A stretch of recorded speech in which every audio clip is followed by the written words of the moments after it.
अस्सलाम वालेकुम। Previous lectures में हमने डिस्कस किया था लूप्स के बारे में और इस लेक्चर में हम डिस्कस कर रहे हैं एरेज़ के बारे में। अब एरे को यूज़ क्यों करते हैं, रीज़न क्या है एरेज़ यूज़ करने की, एरेज़ पढ़ने की, सबसे पहले वो देख लेते हैं। अब देखें, सपोज़ कि अगर आपने एक इंटीजर वैल्यू स्टोर करनी है तो आप उसके लिए एक इंटीजर वेरिएबल जो है वो क्रिएट करेंगे। अगर आपने दो इंटीजर वैल्यू स्टोर करनी है तो आप दो इंटीजर वेरिएबल जो हैं वो क्रिएट कर लेंगे। लेकिन क्वेश्चन ये है कि अगर आपने 1000 इंटीजर वैल्यू स्टोर करनी है तो अब इस केस के अंदर हम क्या करेंगे, 1000 इंटीजर वेरिएबल तो क्रिएट नहीं किए जा सकते। ठीक है, तो इधर आके इस सिनेरियो के अंदर प्रॉब्लम है। फॉर एग्जांपल आपने जी 1000 स्टूडेंट्स के नेम स्टोर करने। ठीक है, अब नेम 1000 के 1000 स्टूडेंट्स के नेम की जो टाइप है वो क्या होगी, स्ट्रिंग होगी। जैसे 1000 स्टूडेंट्स के रोल नंबर स्टोर करने हैं तो 1000 के 1000 स्टूडेंट्स की टाइप, रोल नंबर की टाइप क्या होगी, इंटीजर। तो अब जिधर हमारे पास एक टाइप का डेटा जो है वो वेरी लार्ज अमाउंट के अंदर आ जाता है तो उधर हम क्या यूज़ करते हैं, एरेज यूज़ करते हैं। तो एरेज को हम डिफाइन कर सकते हैं कि ये क्या होती हैं, consecutive memory locations having same name and same type. जिधर एक नाम से सेम टाइप का डेटा आपने स्टोर करना हो उधर आप क्या करते हैं, एरे यूज़ करते हैं।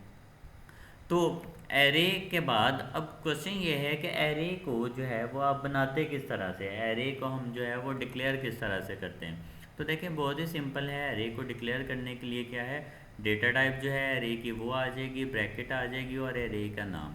तो फॉर एग्जांपल मैंने इंटीजर टाइप की एरे क्रिएट करनी है तो ब्रैकेट इंटीजर और एरे का नाम। तो इधर हमारे पास एक इंटीजर टाइप की एरे जो है वो डिक्लेयर हो जाएगी।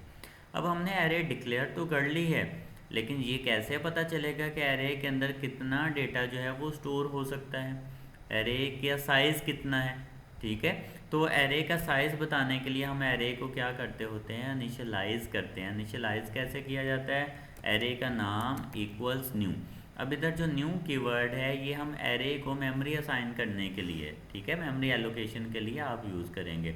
उसके बाद अगेन टाइप और इनटू एरे की लेंथ।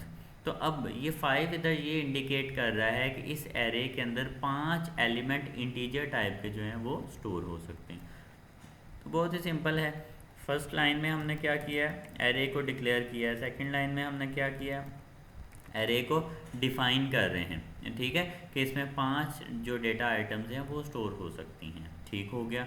उसके बाद अब ये 5 डेटा आइटम्स तो स्टोर हो गई। अब हमने अगर इनको एक्सेस करना हो, इनको देखना हो, इनमें वैल्यू स्टोर करनी हो तो वो कैसे पता चलेगा। तो उसके लिए हम क्या यूज़ करते हैं, इंडेक्सेस जो हैं वो यूज़ किए जाते हैं। देखें कुछ इस तरह से एरे इंडेक्सेस हम यूज़ करते हैं। ये जो 5 ब्लॉक क्रिएट हुए हैं इन ब्लॉक्स के डेटा को एक्सेस करने के लिए। ठीक है, ज़ीरो इंडेक्स के ऊपर, ज़ीरो एड्रेस के ऊपर क्या होगा, फर्स्ट डेटा आइटम होगी। ज़ीरो में एक का इजाफा करेंगे तो सेकंड इंडेक्स के ऊपर क्या हो गया, सेकंड डेटा आइटम, इसी तरह से थर्ड एंड सो ऑन। ठीक है, लेंथ -1 मतलब 4 तक क्या होंगी, आपके पांचों डेटा एलिमेंट्स जो हैं वो स्टोर हो जाएंगे। सपोज के ज़ीरो इंडेक्स पे मैं कोई वैल्यू स्टोर करना चाहता हूँ तो आप क्या करेंगे, इंटीजर इंटू ज़ीरो इक्वल्स 30। ठीक है, तो ज़ीरो इंडेक्स के ऊपर 30 वैल्यू जो है वो स्टोर हो जाएगी। अब अगर आप इसको देखना चाहते हैं तो सिंपली लिखेंगे system dot out dot println into array का नेम इंटू ज़ीरो इंडेक्स। अब इधर हम क्या कर रहे हैं कि ज़ीरो इंडेक्स पे जो वैल्यू पड़ी है वो प्रिंट कर दो। अब प्रोग्राम आप रन करेंगे तो देखें ज़ीरो इंडेक्स के ऊपर 30 वैल्यू आपने स्टोर की थी तो वो सिंपली डिस्प्ले हो जाएगी। तो इस तरह से एरे को हम क्या कर सकते हैं, जो है वो इनिशियलाइज़ या वैल्यू जो है वो असाइन भी कर सकते हैं और इंडेक्स को देखते हुए, इंडेक्स को यूज़ करते हुए वैल्यू को जो है वो एक्सेस भी किया जा सकता है।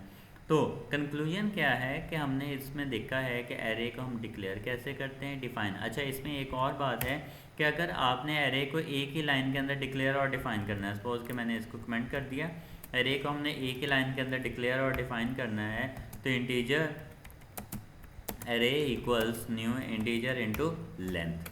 तो इस तरह से एरे को आप एक ही लाइन के अंदर डिक्लेयर और डिफाइन कर सकते हैं।